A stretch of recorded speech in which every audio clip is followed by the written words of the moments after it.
Seems like Trump wants everything in place before he allows the reverse carry trade. They seem to be milking the the Evernorth. Zena says June in one of her posts. Do you see? Do she know or guessing? I mean, she works for Ripple, so you know. June is middle of the year. XRP's 14th birthday will be this year on June 2nd. As far as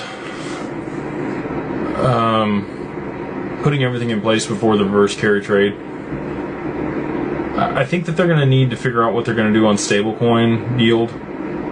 Because without that piece, the banks aren't going to move and really push their stablecoin narrative and drive demand for U.S. Treasuries.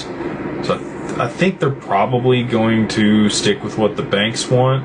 I know that that's not what people want to hear, but they need the banks to buy up all those Treasuries when they flow into the market issuing their stablecoins. And if they're unhappy about the yield and how that's structured, they might not be willing to do that. So we'll see, how that ends up shaking out, but that's one of the things I'm looking at for everything to be in place for the reverse carry trade to unwind. If they can't immediately start issuing stable coins for the banks to be able to drive demand for that, that's going to be a disaster in our bond market and for the dollar and for us.